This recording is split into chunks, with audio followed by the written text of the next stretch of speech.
الحمد لله رب العالمين والصلاة والسلام على خاتم النبيين وعلى آله وصحابه أجمعين. أما بعد فأعوذ بالله من الشيطان الرجيم. بسم الله الرحمن الرحيم.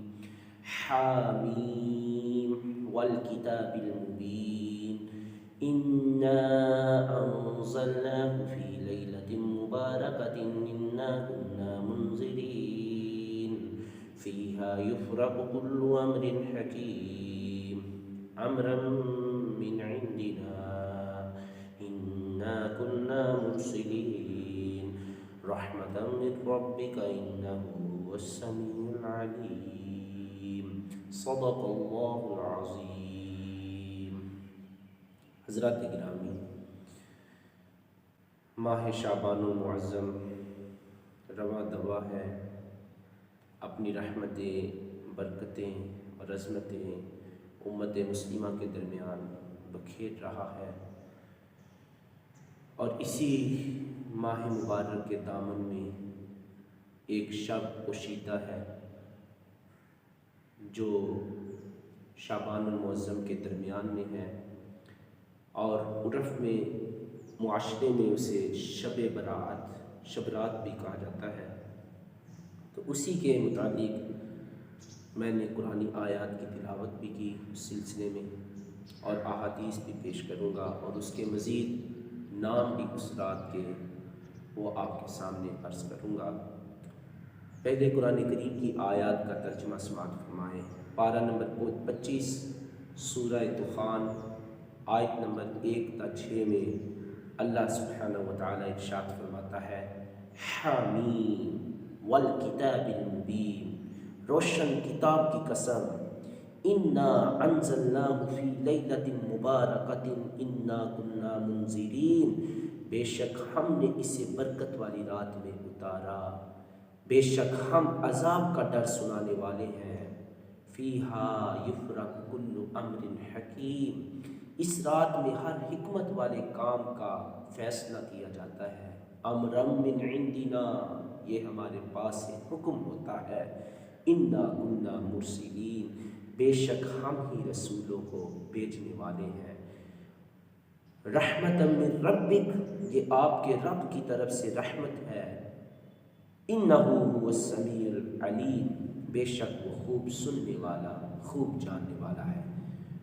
بعض مفسرین، جمہور مفسرین کے نزدیک جو قرآن کریم کی اس آیت سورہ دخان کی تیسری آیت مبارکہ ہے، انا کنا، انا انزلناہ فی لیلۃ مبارکہ، تو لیلہ مبارکہ سے کیا مراد ہے؟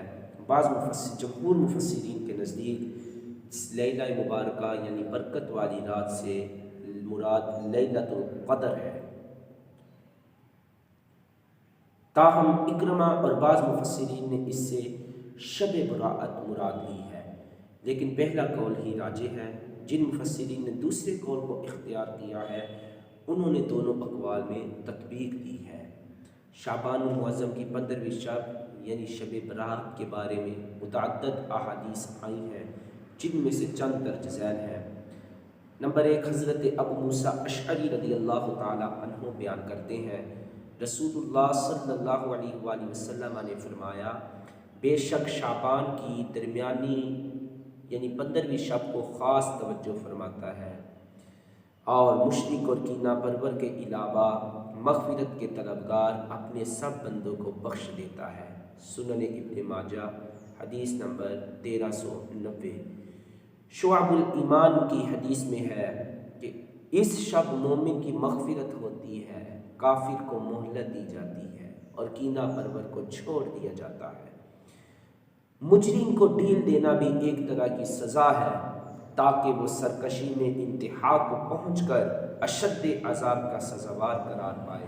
اللہ تعالیٰ کا ارشاد ہے، ہم تو ان کو صرف اس لیے ڈیل دیتے ہیں تاکہ ان کے گناہ بڑھتے چلے جائیں اور ان کے لیے ذلت آمیز عذاب ہے۔ یہ سورہ آل عمران آیت نمبر 175 کا ترجمہ ہے۔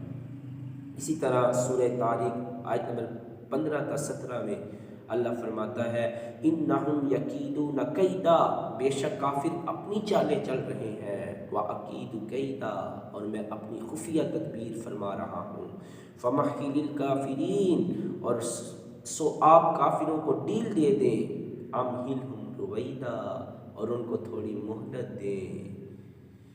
حضرت علی بن ابی طالب رضی اللہ تعالیٰ عنہ بیان کرتے ہیں رسول اللہ صلی اللہ علیہ وسلم نے فرمایا جب شعبان کی 15ویں درمیانی شب آئے تو رات کو نوافل پڑھو اور دن میں روزہ رکھو، کیونکہ اللہ تعالیٰ اس رات کو غروب آفتاب ہی سے آسمان دنیا کی طرف نزول اجلال فرماتا ہے جیسا کہ اس کی شان کے لائق ہے، اور ارشاد فرماتا ہے کیا ہے کوئی مغفرت کا طلبگار کہ میں اسے بخش دوں، ہے کوئی رزق کی کشادگی کا طلبگار کہ میں اسے رزق واسع عطا کروں، ہے کوئی مبتلا مصیبت کہ میں اس کی مصیبت کا درما کروں۔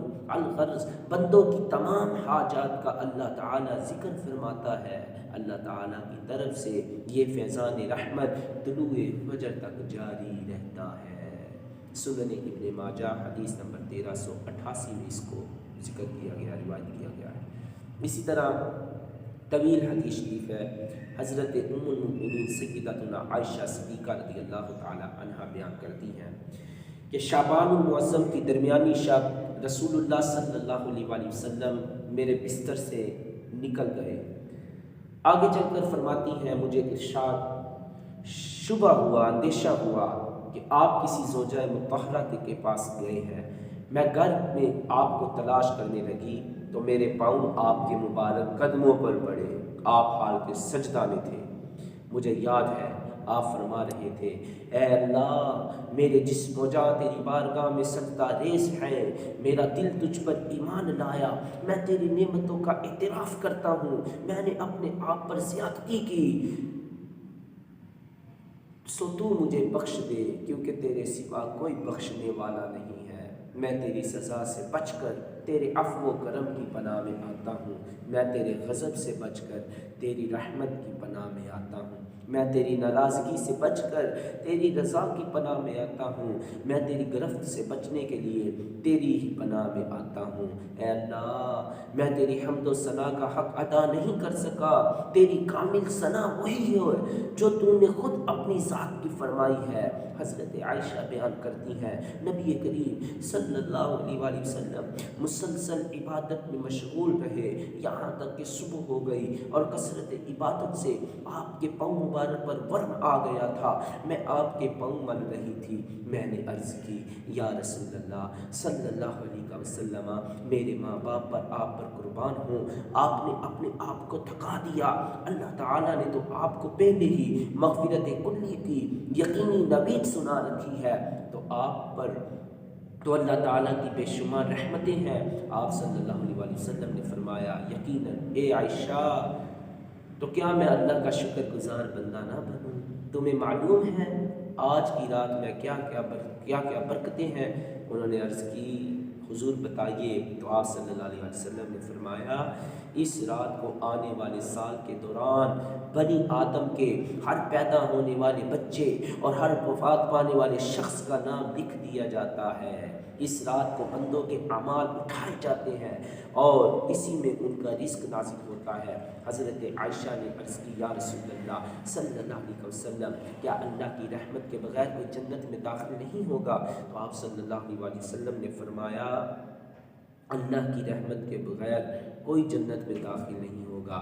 میں نے عرض کی یا رسول اللہ صلی اللہ علیہ وسلم اور آپ بھی نہیں؟ تو نبی کریم صلی اللہ علیہ وسلم نے فرمایا اپنا ہاتھ اپنے سر پر رکھا اور 3 مرتبہ فرمایا میں بھی نہیں ہوا سوائے اس کے کہ اللہ مجھے اپنی آغوش رحمت میں ڈھانپ لے تو مجھے جنت میں داخل فرما دے۔ تو اس حدیث شریف سے آپ اندازہ لگا سکتے ہیں کہ سید المرسلین رحمۃ للعالمین صلی اللہ علیہ وسلم اللہ تعالیٰ کے حضور اس رات میں کس قدر شب بیداری کا اہتمام فرماتے، عبادت و ذکر میں مشغول رہتے، اور آج کے ہم مسلمان ہیں نبی کا کلمہ بھی پڑھتے ہیں، عشق و محبت کا دعویٰ بھی کرتے ہیں، لیکن اس شب برات کی اہمیت کو پٹاخے پھوڑنوں میں، فضول کاموں میں، الٹے کاموں میں صرف کر دیتے ہیں، ضائع کر دیتے ہیں۔ اس لیے ہمیں کوشش کرنی چاہیے، یہ جو مبارک رات آنے والی ہے، اور اس رات کے مفسرین نے کئی نام بیان فرمائے ہیں، اسے لیلۃ البراء بھی کہا اور لیلۃ الرحمہ بھی کہا جاتا ہے،